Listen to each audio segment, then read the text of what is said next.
Selamat pagi Bapak Ibu Saudara sekalian. Selamat datang dalam acara Sarapan Sabda bersama saya Pak Saparman. Sarapan kita pada pagi hari ini diambil dari Matius 15 ayat 21 sampai dengan ayat ke-28 yang diberi judul Perempuan Kanaan yang Percaya.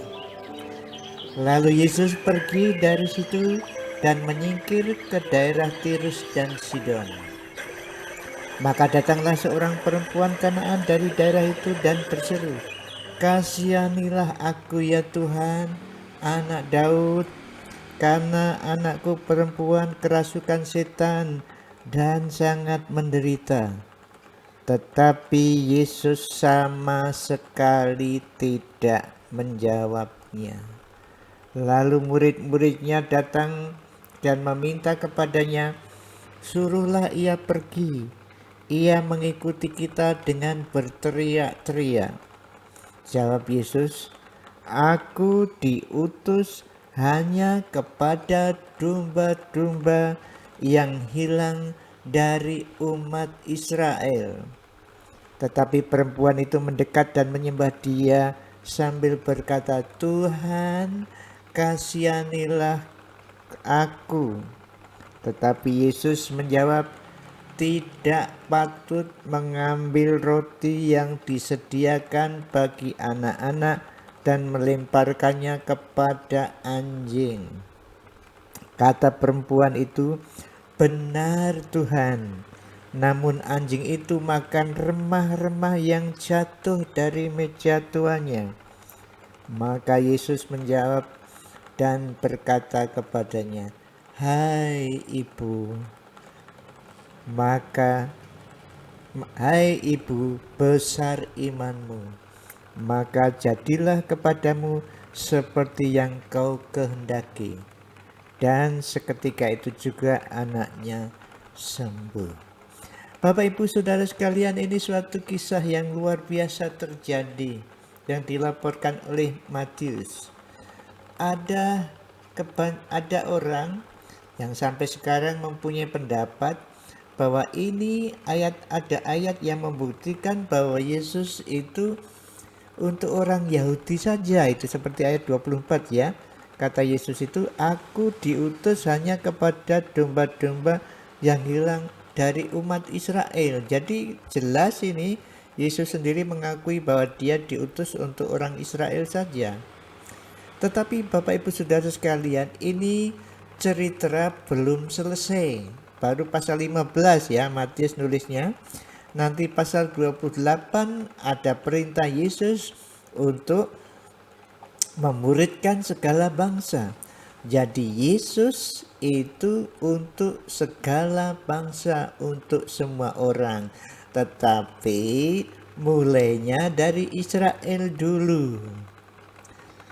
Memang pas dalam kehidupan Tuhan Yesus juga terjadi demikian ini. Pasal 12 itu Yesus ditolak oleh orang Yahudi yang diwakili oleh pemimpin agama. Makanya Yesus pasal 13 berbicara dengan perumpamaan supaya tidak dimengerti oleh mereka yang tidak percaya, yaitu orang Yahudi. Lalu Yesus juga pergi ke daerah-daerah lain yang banyak penduduknya adalah orang non-Yahudi. Sampailah dalam ayat 21 ini sampai di daerah Tirus dan Sidon. Di situ ada perempuan Kanaan, bukan orang Yahudi, yang mohon kepada Tuhan Yesus untuk menyembuhkan anaknya yang dirasuk setan yang sangat menderita. Dia memohon, "Kasihanilah kami Tuhan, anak Daud." Jadi mohon belas kasihan kepada Tuhan Yesus. Tuhan Yesus tidak menjawab ini. Bahkan sesudah itu dia menjawab dia hanya untuk orang Yahudi saja. Bukan itu saja, Tuhan Yesus mengatakan bahwa roti itu untuk anak-anak, tidak patut dilemparkan kepada anjing. Begitu penghinaan Yesus kepada perempuan ini, seolah-olah begitu. Tapi inilah gaya bahasa yang disebut ironis, yang sebenarnya ingin memeriksa atau menguji sampai di mana iman perempuan itu. Dan terbukti perempuan itu menyadari memang dia anjing. Nah, orang Yahudi menyebut orang non-Yahudi anjing. Tuhan Yesus juga mengatakan seperti itu. Dan itu diakui dengan maksudnya adalah, ya Tuhan, memang saya tidak layak. Tidak layak, anjing tidak layak.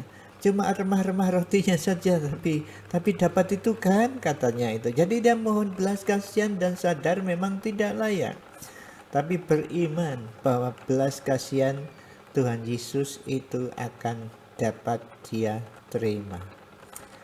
Bapak Ibu Saudara sekalian yang dikasih Tuhan, pelajaran yang kita dapat dari kisah ini adalah, yang pertama, memang Yesus itu untuk segala bangsa, untuk semua orang.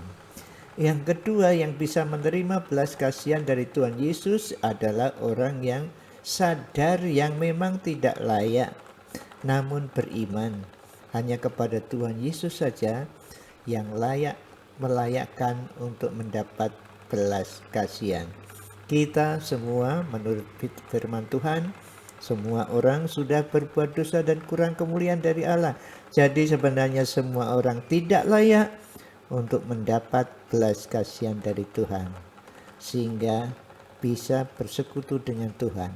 Tetapi kalau ada orang yang sadar bahwa dia orang berdosa, tidak mungkin bisa bersekutu dengan Allah, mendapat kerajaannya, tidak mungkin kalau dengan usaha sendiri. Tetapi sadar sesadar-sadarnya dia tidak bisa hanya dengan pertolongan Tuhan Yesus, hanya dengan belas kasihan Yesus, belas kasihannya sehingga dia rela mati di kayu salib untuk dosa-dosa kita. Terpujilah dia, karena Bapak Ibu Saudara dan saya sudah mendapat belas kasihan itu. Mari kita mensyukuri belas kasihan Tuhan itu, kita wujudkan dalam perkataan dan tindakan, sehingga orang lain yang belum menerima belas kasihan bisa mengerti kepentingan belas kasihan Tuhan kepada mereka. Mari kita berdoa. Bapa yang di surga, Tuhan Yesus yang duduk sebelah kanan-Mu dan Allah Roh Kudus yang di dalam hati kami bersyukur bahwa Engkau memiliki belas kasihan kepada dunia ini, sehingga turun ke bumi menjadi manusia, disalib seperti penjahat untuk menebus dosa-dosa kami. Terima kasih Tuhan. Tolonglah kami merefleksikan ucapan syukur kami melalui kata-kata kami dan tindakan kami, sehingga ada orang yang lain sadar perlunya belas kasihan dari-Mu. Terima kasih Tuhan, dalam nama Tuhan Yesus. Amin. Selamat beraktivitas. Jangan lupa prokes, pakai masker, jaga jarak, jauhi kerumunan, cuci tangan sering-sering, dan tidak usah pergi kalau tidak penting. Tuhan Yesus memberkati Bapak, Ibu, Saudara, dan saya. Amin.